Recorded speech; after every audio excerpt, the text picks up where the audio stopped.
ঈদ উপলক্ষে স্বয়ং প্রধানমন্ত্রী তারেক রহমানের নির্দেশনা ব্যর্থ। তিনি জরুরি ভিত্তিতে নির্দেশনা দিয়েছেন, কিন্তু কাজ হচ্ছে না। খেয়াল করেন বিএনপি সাংগঠনিকভাবে কতটা এলোমেলো, যে প্রধানমন্ত্রী তারেক রহমানের কথার দাম নেই। আমাদের কাছে আছে যে আমরা সুনাগরিক, প্রধানমন্ত্রীর কথা আমরা শুনতে চাই, মানতে চাই, যদি সেটা যৌক্তিক হয়, রাষ্ট্রের বৃহত্তর স্বার্থে, জনগণের স্বার্থে। কিন্তু বিএনপির লোকজন তো শুনে না, তারা তারেক রহমানের কথারও দাম দেয় না। দর্শক, ঈদে আইন শৃঙ্খলা ও বাজার ব্যবস্থাপনা নিয়ন্ত্রণে কঠোর নির্দেশনা প্রধানমন্ত্রীর, কিন্তু দেখা যায় এই নির্দেশনা অমান্য করে আপনি হাজারো অন্যায় অবিচার দেখবেন। কিন্তু মজার বিষয়, প্রচুর অনিয়ম, বাজারে অব্যবস্থাপনা এবং রাস্তাঘাটে বিভিন্ন জায়গায় আইন শৃঙ্খলা পরিস্থিতির ভয়াবহ অবনতি, এবং রাস্তাঘাটের ট্রাফিক ব্যবস্থাপনায়ও কোনো ধরনের শৃঙ্খলা নেই। এই যে ভয়াবহ অনিয়ম, এবং প্রত্যেক দিন হত্যাকাণ্ডের ঘটনা ঘটে, ধর্ষণের ঘটনা ঘটে। বিএনপিকেই তো হত্যা করে, অন্য মানুষকে বাদ দিলাম। এই যুবদল নেতা হত্যা, ছাত্রদল নেতা, এমন কোনো দিন নাই যে যুবদল ছাত্রদল কেউ ওই নিজ গ্রুপের হাতে বা নিজ দলের হাতে নিহত না হয়। কিন্তু মিডিয়ার মাধ্যমে এগুলো ধামাচাপা দেওয়া হচ্ছে, মিডিয়াকে প্রচার করতে দেওয়া হচ্ছে না। দুই একটা মিডিয়া, যেমন ছাত্র দলের হাতে যুবদল নেতা নিহত, তাও আবার রক কেটে খুলনায়, বিভিন্ন পত্রিকায় ছোট্ট করে ভিতরে এসেছে। অথচ এটা অনেকটা লেট নিউজ হওয়ার মতো, যে এত রক্ত, এত ত্যাগ, এত কিছুর পরে বিএনপি ক্ষমতা এসেছে, তারপরে বিএনপির লোককে কেন শহীদ হতে হবে, জীবন দিতে হবে কেন, কারা হত্যা করেছে, এটা নিয়ে তোলপাড় তৈরি করে দেওয়ার কথা না। বিএনপি সিদ্ধান্ত নিয়েছে মিডিয়াগুলোর মাধ্যমে ধামাচাপা দেওয়ার, যে যাই ঘটুক বাবারা, কিছু ঘটেনি।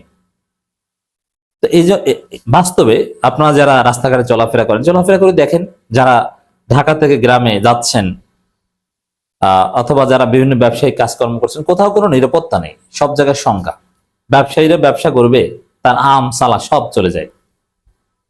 যেমন উত্তরায় একটা শপিং সেন্টারে একদম পুরে সারখার, সবকিছু লুটপাট করে নিয়ে গেছে, অথচ তাদের ক্ষতিপূরণ দেওয়া বা কোনো বিষয়ে কোনো উদ্যোগ আমরা দেখছি না।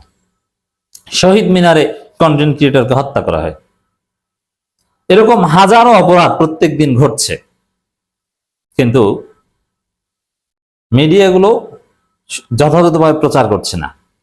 কারণ কৃত্রিম ভাবে দেখাতে চায় যে না, দেখছো অবস্থা ভালো, আর মিডিয়া সব দখল করেছে এজন্য। আর উপরে উপরে বলে যে না, মিডিয়ার স্বাধীনতা আমরা নিশ্চিত করব। অথচ শিবিরে প্রেস লিস্ট ছাপার কারণে বিএনপি মিডিয়ায় সাংবাদিকের চাকরি চলে যায়।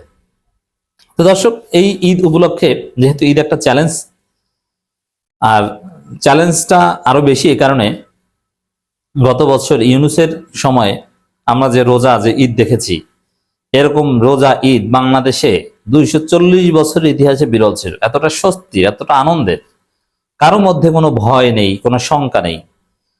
কে সরকারি দল, কে বিরোধী দল, সবাই আমরা এক, শুধু নিষিদ্ধ আওয়ামী লীগ বাদে সবাই কাঁধে কাঁধ মিলিয়ে চলতো।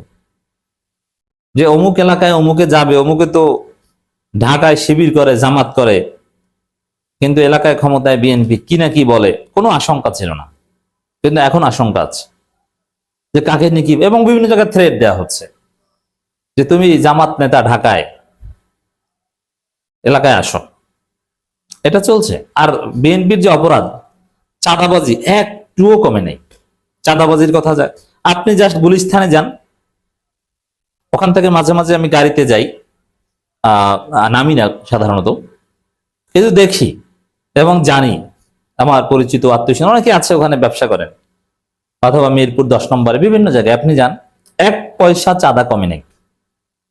তারেক রহমান বলছেন যে চাঁদাবাজির বিষয়ে 0 টলারেন্স, 1 পয়সা চাঁদা কমে নেই। সড়কে চাঁদাবাজি চলবে না, 1 পয়সা চাঁদা কমে নেই, আগে যা চলছে এখনো চলছে। আর সড়কে চাঁদার তো বৈধতা মন্ত্রী আগে দিয়ে দিয়েছেন, যে সমঝোতার ভিত্তিতে হলে সমস্যা নেই। সমঝোতার ভিত্তিতে বৈধতা দিয়েছেন, এই কারণে ওইটাকে চাঁদাবাজি হিসেবে আর মিডিয়া রিপোর্ট করে না। তো বাস্তবে আমি চ্যালেঞ্জ দিয়ে বলছি, এই যে খবর, ঈদে আইন শৃঙ্খলা ও বাজার ব্যবস্থাপনা নিয়ন্ত্রণে কঠোর নির্দেশনা প্রধানমন্ত্রীর নির্দেশনা অনুযায়ী কোনো কাজ হচ্ছে কিনা। যে অমুক জায়গা, একটা জায়গা দেখান যে অমুক বাস স্ট্যান্ডে আগে এই জায়গা থেকে চাঁদা নেওয়া হতো দোকানদারদের কাছ থেকে, ব্যবসায়ীদের কাছ থেকে, এখন আর নেওয়া হয় না, দেখান। যে আগে অথবা আগে 50 টাকা নেওয়া হতো, এখন তারেক রহমানের বদান্যতায় 40 টাকা নেওয়া হয়, 10 টাকা কমিয়েছে, দেখাতে পারবেন? না। তাহলে তারেক রহমান নির্দেশনার দাম কোথায়?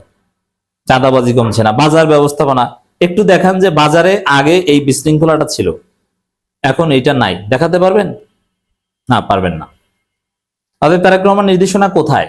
সড়কে বাসে উঠতে অতিরিক্ত ভাড়া নেওয়া, লঞ্চে উঠতে দালালের খপ্পরে পড়া, কালো বাজারের টিকিট বিক্রি হওয়া, ভাড়া বাড়িয়ে দেয়া, এ ধরনের অপরাধ অতীতে ছিল, এখন নাই। একটা পারলে দেখান যে এটা উন্নতি হয়েছে।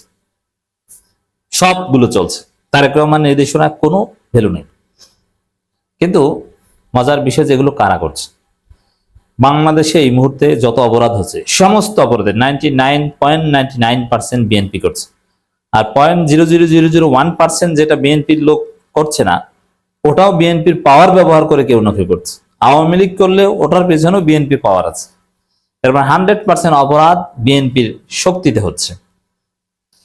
তাহলে বিএনপির শক্তিতে অপরাধ হচ্ছে, অব্যবস্থাপনা হচ্ছে, আর তারেক রহমান নির্দেশনা দিয়েছেন এগুলো করা যাবে না, মোটেই থামছে না। তার সাংগঠনিকভাবে এটা তো আপনারা দেখেছেন যে তারেক রহমান লন্ডনে বসে বলেছিলেন যে চাঁদাবাজির বিরুদ্ধে জিরো টলারেন্স, প্রায় 6,000 না 8,000 নেতা বহিষ্কার করেছেন, কিন্তু চাঁদাবাজি একটু কমে নাই। আর এই বহিষ্কার যে নাটক ছিল তার প্রমাণ হচ্ছে সবার বহিষ্কার আদেশ প্রত্যাহার করা হয়েছে, নির্বাচনের আগে সবাইকে বৈধ করে দেওয়া হয়েছে। এর মানে সাংগঠনিকভাবে বিএনপি এলোমেলো। আর বহিষ্কার আদেশ সাংগঠনিক যে শাস্তি, এটা হচ্ছে লোক দেখানো, এটার কোনো তাৎপর্য নেই, এটার কোনো ভ্যালু নেই, এটা কোনো ইম্প্যাক্ট তৈরি করে না। তো দর্শক, তারেক রহমান বলেন যে কঠোর নির্দেশনা, এটা করা যাবে না, আর বিএনপির লোকজনই সেটা করেন।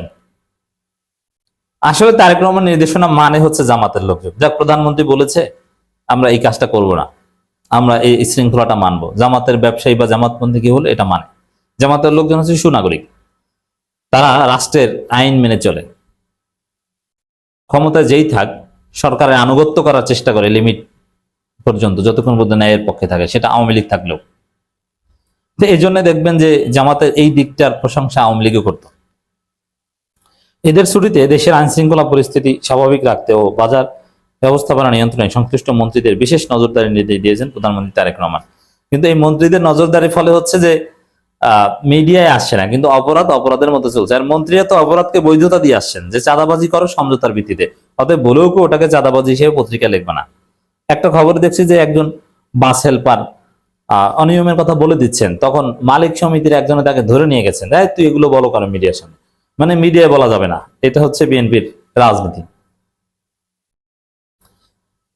আরো নানান বিষয় বলেছেন, সক্রিয়ভাবে কাজ করতে হবে, এই করতে সেই করতে হবে, নিজে বন্ধের দিন অফিস করছেন, লঞ্চ টঞ্চ সব ঠিকঠাক রাখতে হবে।